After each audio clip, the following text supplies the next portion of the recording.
Assalamualaikum warahmatullahi wabarakatuh. Kami dari kelompok D akan membahas mengenai ideologi komunis di negara Vietnam.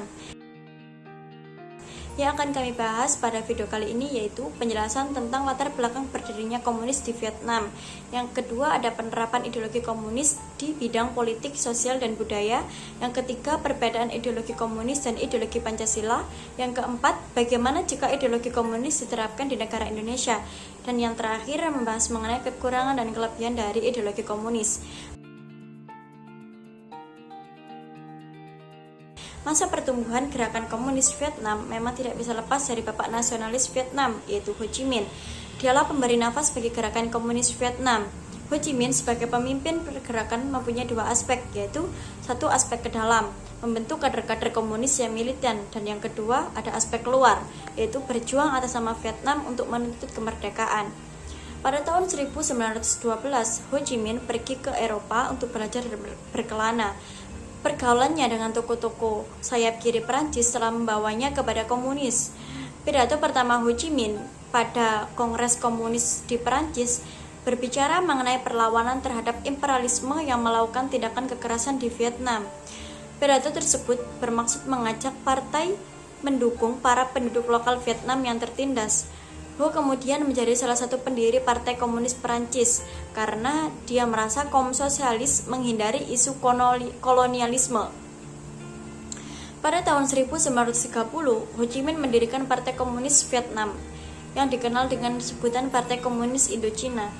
Tujuan revolusi yang hendak dicapai telah dirumuskan terdiri dari 10 poin, dan 3 poin yang pokok adalah 1. Melawan imperialisme Perancis, feodalisme dan kaum reaksioner kelas kapitalis Vietnam.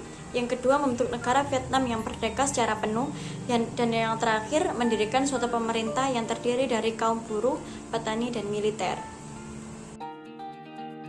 Penerapan ideologi komunis di Vietnam dibagi menjadi beberapa bidang. Yang pertama, bidang politik, pemerintahan, dan hukum. Dalam menjalankan perpolitikannya, Vietnam sebagai negara sosialis dengan sistem satu partai. Pemerintahan Vietnam dijalankan secara sentralistik dalam setiap pengambilan kebijakan. Negara Vietnam berlandaskan sistem demokratis sentralisme, yaitu di mana kehendak rakyat disalurkan dari bawah lalu disaring ke atas dan dikembalikan lagi ke bawah yang bersifat perintah atau komando. Vietnam menganut ideologi komunis dengan paham Marxisme-Leninisme serta ajaran-ajaran Ho Chi Minh. Yang kedua, bidang ekonomi dan sosial.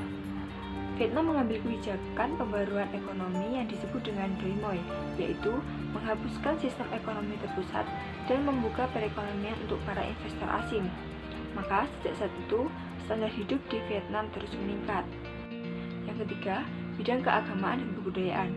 Vietnam yang berideologi sosialisme komunisme tidak menerima agama. Mereka tidak percaya akan konsep ketuhanan.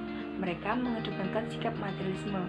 Meskipun agama sudah mulai berkembang, tapi tetap saja pemerintah Vietnam dengan paham komunisnya mengawasi setiap pemeluk agama, baik Islam maupun Katolik dan Protestan.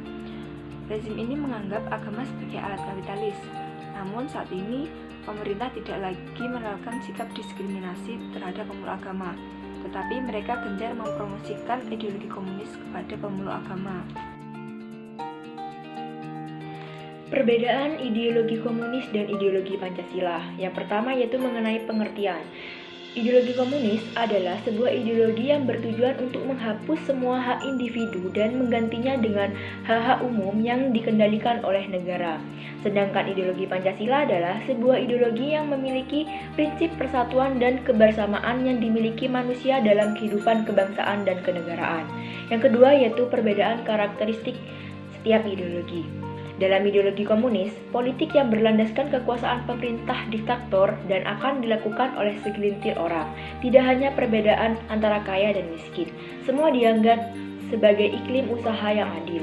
Ideologi komunis memiliki prinsip yang sama, semua milik rakyat dan dikendalikan oleh negara untuk kemakmuran rakyat secara merata.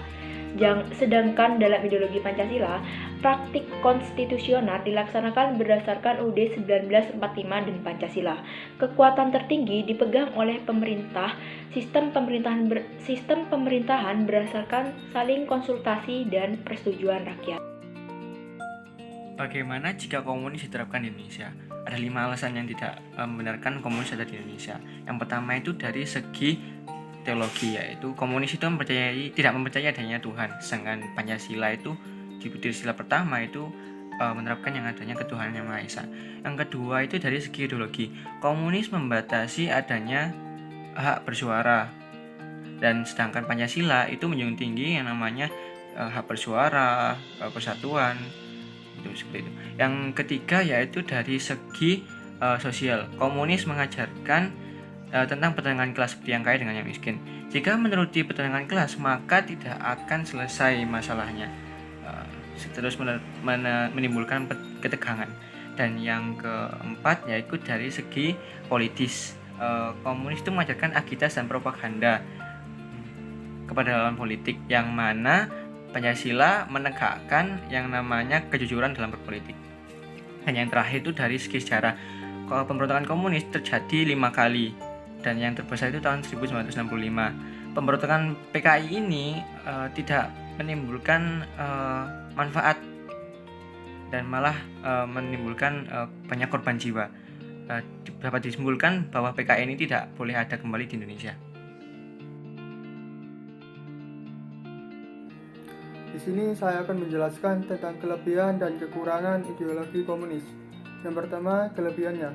1. Pemerintah menentukan jenis kegiatan produksi sesuai dengan perencanaan sehingga pasar barang dalam negeri berjalan dengan lancar. Yang kedua, relatif mudah melakukan distribusi pendapatan. Yang ketiga, jarang terjadi krisis ekonomi karena kegiatan ekonomi yang direncanakan oleh pemerintah. Yang keempat, tidak ada pembagian kelas apapun ketimpangan yang ada. Selanjutnya adalah kelemahan ideologi komunis. Yang pertama, pers dijadikan alat propaganda oleh pemerintah untuk menetapkan nilai-nilai komunis. Yang kedua, memantikan inisiatif individu untuk maju karena diatur oleh pusat. Yang ketiga, sering terjadi monopoli yang merugikan masyarakat. Yang keempat, masyarakat tidak memiliki kebebasan dalam memiliki sumber daya.